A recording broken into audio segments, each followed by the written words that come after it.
Hello दोस्तों, राधे राधे। हमरा YouTube channel पे रउआ सबके स्वागत। और रउआ सबके बीच में एगो बहुत ही मज़ेदार लाचारी गारी गीत लेके आइल बनी।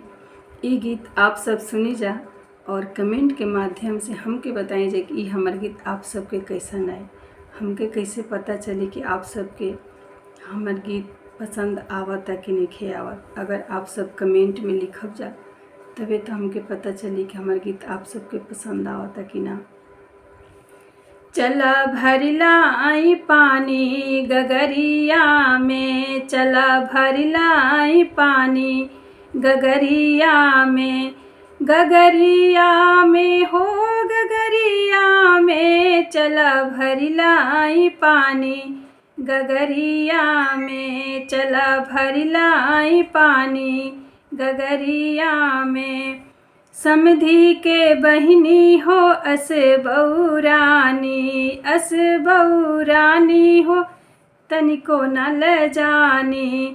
समधी के बहिनी हो अस बौरानी, अस बौरानी हो तनिको न ल जानी।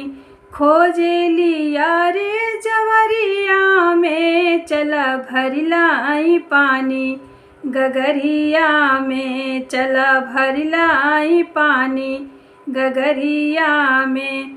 अरे खोजेली यार जवरिया में, चला भरिला आई पानी गगरिया में, चला भरिला आई पानी गगरिया में। गगरिया में हो गगरिया में, चला भरिला आई पानी गगरिया में, चला भरिला आई पानी गगरिया में। दुल्हा के बहिनी हो अस बौरानी, अस बौरानी हो तनिको न ल जानी। दुल्हा के बहिनी हो अस बौरानी, अस बौरानी हो तनिको न ल जानी। खोजेली यार सहरिया में, चला भरिला आई पानी गगरिया में। अरे खोजेली यार सहरिया में, चला भरिला आई पानी गगरिया में, चला भरिला आई पानी गगरिया में। गगरिया में हो गगरिया में, चला भरिला आई पानी गगरिया में, चला भरिला आई पानी गगरिया में। अगुआ के बहिनी हो अस बौरानी, अस बौरानी हो तनिको न ल जानी। अगुआ के बहिनी हो अस बौरानी, अस बौरानी हो तनिको न ल जानी।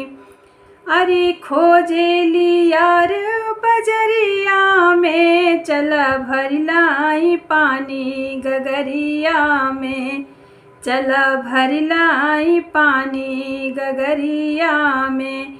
अरे खोजेली यार बजरिया में, चला भरिला आई पानी गगरिया में, चला भरिला आई पानी गगरिया में। गगरिया में हो गगरिया में, चला भरिला आई पानी गगरिया में, चला भरिला आई पानी गगरिया में। Thank you.